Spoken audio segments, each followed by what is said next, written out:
ಮೊದಲನೇದಾಗಿ ಎಲ್ಲ ಗುರು ವೃಂದದವರಿಗೂ,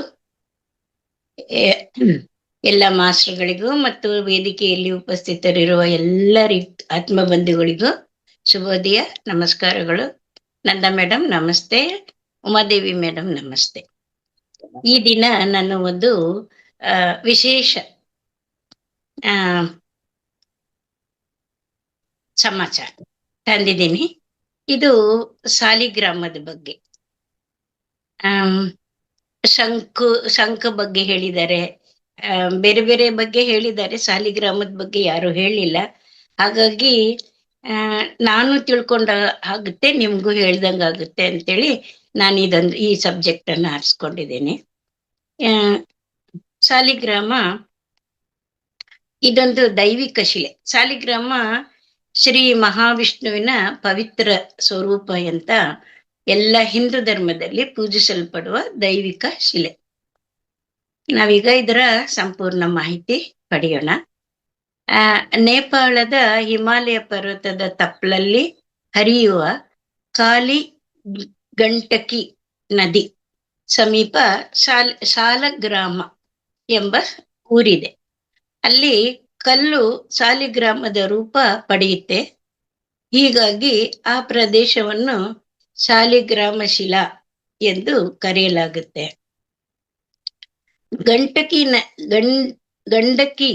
ಗಂಡಕಿ ನದಿಯ ಪಾತ್ರದಲ್ಲಿರುವ ಮುಕ್ತಿನಾಥ ದಾಮೋದರ ಕುಂಡಗಳನ್ನು ಸಾಲಿಗ್ರಾಮ ಕ್ಷೇತ್ರ ಎಂದು ಕರೆಯಲಾಗುತ್ತೆ. ಈ ನದಿಯ ಗರ್ಭದಲ್ಲಿ ಸಾಲಿಗ್ರಾಮ ಶಿಲೆ ಯಥೇಚ್ಛವಾಗಿ ದೊರೆಯುತ್ತೆ. ಈ ಕಲ್ಲು ವಜ್ರಕೀಟ ಎಂಬ ಹುಳುವಿಗೆ ಆಶ್ರಯ ತಾಣ. ವಜ್ರದ ಕಲ್ಲು ಹೊಂದಿರುವ ಈ ಕೀಟ ಕಲ್ಲಿಗೆ ಒಂದು ಸಣ್ಣ ರಂಧ್ರ ಕೊರೆದು ಒಳ ಸೇರುತ್ತೆ. ಒಳಕ್ಕೆ ತನ್ನ ಹಲ್ಲುಗಳಿಂದ ಕೊರೆಯುವುದರಿಂದ ಚಕ್ರದ ರೀತಿಯ ಕೆತ್ತನೆ ಮೂಡುತ್ತೆ. ಈ ಕೀಟ ಸ್ರವಿಸುವ ದ್ರವದಿಂದ ಚಿನ್ನ ಉತ್ಪತ್ತಿ ಆಗುತ್ತದೆ. ಇದುವೇ ಅಸಲಿ ಸಾಲಿಗ್ರಾಮ ಎಂದು ಹೇಳಲಾಗುತ್ತೆ. ಹಾಗೆಯೇ ಗಂಟಕಿ ನದಿಯ ಆಳವಾದ ಗರ್ಭದಲ್ಲಿ ಅಡಗಿರುವ ಸಾಲಿಗ್ರಾಮವೇ ಅಸಲಿ ಸಾಲಿಗ್ರಾಮ ಎಂಬ ನಂಬಿಕೆಯೂ ಇದೆ. ಪಾಲಿಶ್ ಮಾಡಿದ ನಕಲಿ ರೇಖೆ ಸೃಷ್ಟಿಸಿದ ಸಾಲಿಗ್ರಾಮಗಳು ಮಾರುಕಟ್ಟೆಯಲ್ಲಿ ಅಗ್ಗದ ಬೆಲೆಯಲ್ಲಿ ಸಿಗುತ್ತೆ. ಅಸಲಿ ಎಂಬುದನ್ನು ತಜ್ಞರಿಂದಲೇ ಪತ್ತೆ ಹಚ್ಚಲು ಸಾಧ್ಯ. ಕೊಂಡ್ಕೊಳ್ಳೋರು ಇದನ್ನ ನೋಡಿ ಕೊಂಡ್ಕೋಬೇಕು. ಭಕ್ತರು ಇದರ ಬಗ್ಗೆ ಎಚ್ಚರ ವಹಿಸ್ಕೋಬೇಕು. ಮತ್ತೆ ಅಸಲಿ ಸಾಲಿಗ್ರಾಮ ಪೂಜಿಸಿದ್ರೆ ಮಾತ್ರ ಉತ್ತಮ ಫಲಿತಾಂಶ ಸಿಗುತ್ತದೆ. ಸಾಲಿಗ್ರಾಮ ಶುಭಕಾರಕ.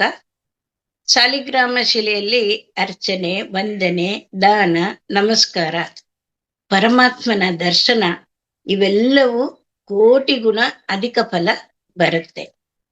ಸಾಲಿಗ್ರಾಮವನ್ನು ಪುರುಷ ಸೂಕ್ತದಿಂದ ಪೂಜಿಸಬೇಕು.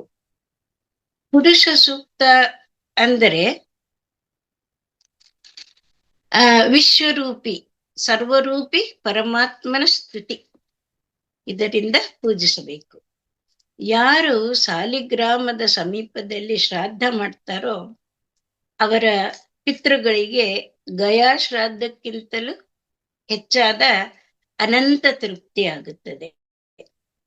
ಜಪ ಮಾಡಿದ್ದು, ಹವನ ಮಾಡಿದ್ದು, ಪೂಜಿಸಿದ್ದು ಮುಂತಾದ ಸಕಲ ಕ್ರಿಯೆಗಳು ಸಾಲಿಗ್ರಾಮ ಶಿಲೆಯಲ್ಲಿ ಕೋಟಿ ಗುಣ ಫಲವು ಎಂದು ವಾಸಿಷ್ಠ ಸಂಹಿತೆಯಲ್ಲಿ ತಿಳಿಸಲಾಗಿದೆ. ಇದನ್ನು ಪೂಜಿಸಿದರೆ ಆರ್ಥಿಕ ಸುಧಾರಣೆ, ಅಭ್ಯುದಯ ಆಗುತ್ತೆ, ಮನಸ್ಸಿಗೆ ಶಾಂತಿಯು ದೊರೆಯುತ್ತದೆ.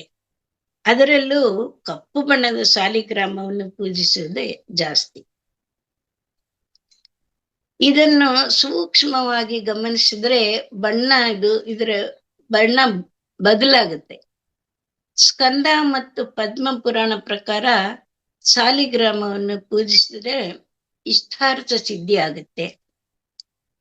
ಒಳ್ಳೆಯ ಪತ್ನಿ, ಮಕ್ಕಳು, ಆರೋಗ್ಯ, ಐಶ್ವರ್ಯ, ಶಾಂತಿ ಇವೆಲ್ಲ ದೊರೆಯುತ್ತದೆ. ಇದರ ನೀರಿನ ಸ್ಪರ್ಶದಿಂದ ಚಿಂತೆ, ಒತ್ತಡ ಕಡಿಮೆಯಾಗುತ್ತೆ. ಸಾಲಿಗ್ರಾಮದಲ್ಲಿ ದಿವ್ಯ ಶಕ್ತಿ ಇದ್ದು ಇದಕ್ಕೆ ಅಭಿಷೇಕ ಮಾಡಿದ ಪದಾರ್ಥ ಸೇವಿಸಿದರೆ, ಪದಾರ್ಥ ಅಂದ್ರೆ ಹಾಲು, ಮೊಸರು, ನೀರು ಇತ್ಯಾದಿ ಸೇವಿಸಿದ್ರೆ ಆರೋಗ್ಯ ವೃದ್ಧಿಯಾಗುತ್ತೆ. ಸಾಮಾನ್ಯವಾಗಿ ಗುಂಡಗೆ ಇರುವ ಶಿಲೆ ನಾನಾ ಆಕಾರದಲ್ಲೂ ಸಿಗುತ್ತವೆ. ಇದರ ಪೂಜೆ ಮಾಡೋ ಕ್ರಮನು ಸ್ವಲ್ಪ ತಿಳಿಸ್ತೇನೆ. ಸಾಲಿಗ್ರಾಮ ನೀರಿನಲ್ಲಿ ಪ್ರತಿನಿತ್ಯ ಅಭಿಷೇಕ ಮಾಡಬೇಕು. ಸಾಲಿಗ್ರಾಮವನ್ನು ಒಂದು ಬಾರಿ ಅಭಿಷೇಕ ಮಾಡಲು ಆರಂಭಿಸಿದ್ರೆ ಪ್ರತಿನಿತ್ಯ ಮಾಡಲೇಬೇಕು. ಅಭಿಷೇಕ ಮಾಡಲು ಸಾಧ್ಯ ಇಲ್ಲ ಅಂತಾದ್ರೆ, ಅಂದ್ರೆ ಈ ಸೂತಕಾದಿಗಳು ಇವುಗಳ ದಿನಗಳಲ್ಲಿ ಅಕ್ಕಿ ಡಬ್ಬದಲ್ಲಿ ಹಾಕಿಡ್ಬೋದು. ಆ ಅಕ್ಕಿ ಮುಗ್ಗಲು ಬರ್ತಿದೆ ಅನ್ನೋದನ್ನ ಗಮನಿಸ್ಬೇಕು. ಸ್ನಾನ ಮಾಡದೆ ಇದನ್ನು ಮುಟ್ಟಬಾರದು. ಮತ್ತೆ ನೆಲದ ಮೇಲೆ ಹಾಗೆ ಇಳಬಾರದು. ಹಿತ್ತಾಳೆ, ತಾಮ್ರ ಅಥವಾ ಬೆಳ್ಳಿಯ ಕರಂಡಿಕೆಯಲ್ಲಿ ಹಾಕಿಡಬೇಕು. ಇದರ ಮೇಲೆ ಜನರ ಕೆಟ್ಟ ದೃಷ್ಟಿ ಬಿದ್ದರೆ ಶಕ್ತಿ ವ್ಯಯ ಆಗುತ್ತೆ. ದೇವಾಲಯಗಳಲ್ಲಿ ಅವರವರ ಧರ್ಮಾಚರಣೆಗೆ ಅನುಗುಣವಾಗಿ ಯಾವುದೇ ಸಾಲಿಗ್ರಾಮವನ್ನು ಇಟ್ಟು ಪೂಜಿಸಬಹುದು.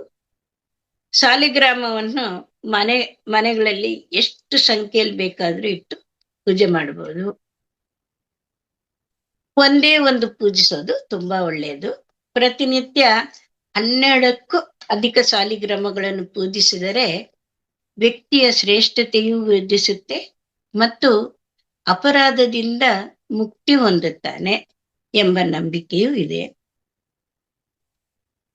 ಪೂರ್ವಜರ ಕಾಲದಿಂದ ಪೂಜೆ ಮಾಡಿಕೊಂಡು ಬರುತ್ತಿರುವ ಸಾಲಿಗ್ರಾಮಕ್ಕೆ ಕಾರಣಾಂತರಗಳಿಂದ ಪೂಜೆ ಮುಂದುವರಿಯಲು ಸಾಧ್ಯ ಆಗದೆ ಇದ್ರೆ ದೇವಸ್ಥಾನ ಅಥವಾ ಯಾವುದಾದ್ರೂ ಮಠದಲ್ಲೂ ಕೊಡ್ಬೋದು.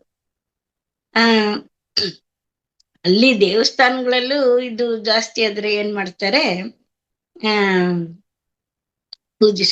ಪೂಜೆ ಮಾಡಲು ಸಾಧ್ಯ ಆಗದ ಪಕ್ಷದಲ್ಲಿ ಪ್ರಧಾನ ದೊಡ್ಡದೊಂದು ಶಕ್ತಿ ಆರಾಧನೆ ಮಾಡಿ ಕೆರೆ ಅಥವಾ ಬಾವಿಯಲ್ಲಿ ವಿಸರ್ಜಿಸುತ್ತಾರೆ. ಮತ್ತೆ ಪುರಾಣಗಳ ಪ್ರಕಾರ ತುಳಸಿ ದೇವಿಯ ಶಾಪದಿಂದ ಮಹಾವಿಷ್ಣು ಸಾಲಿಗ್ರಾಮ ರೂಪವನ್ನು ಧರಿಸಿದನೆಂದು ಹೇಳಲಾಗುತ್ತೆ. ಅದೇ ಕಾರಣದಿಂದ ತುಳಸಿ ದಳವಿಲ್ಲದೆ ಸಾಲಿಗ್ರಾಮ ಪೂಜೆ ಸಂಪೂರ್ಣ ಆಗೋದಿಲ್ಲ ಎನ್ನುವ ನಂಬಿಕೆ ಇದೆ. ಪರಮಾತ್ಮನು ಕಲ್ಲಿನಲ್ಲಿಯೂ ಜೀವಿಯಲ್ಲಿಯೂ ವಿಶ್ವದ ಪ್ರತಿಯೊಂದು ಕಣದಲ್ಲಿಯೂ ನೆಲೆಸಿದ್ದಾನೆ ಎಂಬ ಸಂದೇಶ ಈ ಸಾಲಿಗ್ರಾಮ ನೀಡುತ್ತೆ. ಭಕ್ತಿ ಮತ್ತು ಶ್ರದ್ಧೆಯಿಂದ ಆರಾಧಿಸಿದಾಗ ಮನಸ್ಸು ಏಕಾಗ್ರವಾಗಿ ಅಂತರಂಗದಲ್ಲಿ ವಿಷ್ಣು ತತ್ವ ಜಾಗೃತಿ ಆಗುತ್ತೆ. ಸಾಲಿಗ್ರಾಮ ಶಿಲಾಸ್ಪರ್ಶನಂ ಪಾಪನಾಶನಂ ಎಂಬ ಪ್ರಸಿದ್ಧ ನಂಬಿಕೆಯಂತೆ ಸಾಲಿಗ್ರಾಮದ ದರ್ಶನ ಮತ್ತು ಪೂಜೆ ಆಧ್ಯಾತ್ಮಿಕ ಪುಣ್ಯವನ್ನು ನೀಡುತ್ತದೆ ಎಂದು ವೈಷ್ಣವ ಪರಂಪರೆ ಹೇಳುತ್ತೆ. ಇದಿಷ್ಟನ್ನು ಹೇಳಿ ನಾನು ತೆಗೆದುಕೊಂಡಿರುವ ಸಾಲಿಗ್ರಾಮ ಟಾಪಿಕ್ ಅನ್ನು ಮುಗಿಸುತ್ತೇನೆ. ಆಲಿಸಿದ ಎಲ್ಲ ಆತ್ಮ ಬಂಧುಗಳಿಗೂ ಧನ್ಯವಾದಗಳು.